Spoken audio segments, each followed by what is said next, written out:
Magvo-voluntary resign na lang daw si Coach Chito Victolero at magre-retiro na raw si Rafi Ribes. At bakit naman napasama dyan si Rafi Ribes? Simple lang, dahil doon sa dying seconds na crucial foul na ginawa niya kay Kelly Williams. No offense naman sa dalawang to, pero kinonsidera ngayon ang dalawang to bilang major problem ng Magnolia Hotshots. So ano Magnolia? Tanong ng mga fans. Hindi pa ba kayo gagalaw? At isa pa tong NLEX na naka twice to beat pero nga din. Ano-ano kayang gagawin ng mga teams na to para hindi na mangyari ang ganito kalaking problema? Tara!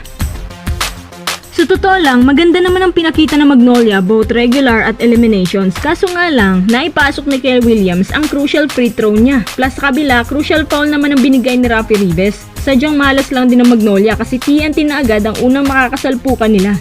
Kung hindi lang NLEX ang kalaban ng Ross, siguradong sa semis yan sila magpapangabot. Ano ba talagang problema ng Magnolia na halos 4 na beses na pala na may twice to beat sila pero hindi magawang makausad? At ilang beses na rin silang nakaka-top seed pero sa dulo, nga pa rin. Bakit parang nagiging choker na sa playoffs ang Magnolia na parang naging independent team? Huwag kayong magagalit, pero para sa akin ito yung mga nakikita ko. Yung maling trade na ginawa nila sa pagkuha kay William Navarro. Mukhang mas okay pa nga yun kung pinaaga lang sana ang pagkuha kay Arvin na siyang nasa KBL ngayon.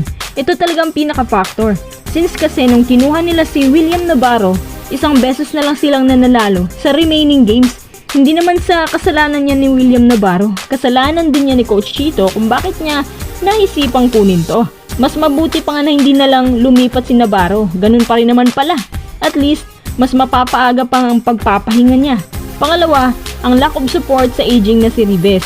Ang kalakasan ni Ribes ay mataas ang reach niya. Maasahan mo sa tapalan. Pero sa takbuhan, ako, patay tayo dyan. Ginagawa pa nilang main big man at sa crucial minutes pa, dapat matagal na silang nanguha ng malalakas at mas batang big man. So itong si Ribes po mga kuys, kinonsidera ngayon na ipagre-retiro na ng management. Si James Yap nga, si Ping, si Simon wala na dyan. Tsaka wala na rin yung iba pang head batch niya, pero siya on the spot pa. Kung ayaw pa niya magretiro, hindi na daw ata to palalaruin. Pangatlo, itong coaching. Si Coach Chito, kilalang mahilig sa fast-paced, small ball system at so far, epektibo naman to. Kaya nga ang ganda ng records nila sa regular season. Nung pinaikot nila kay Xavier Lucero at Jerome Lastimosa ang play.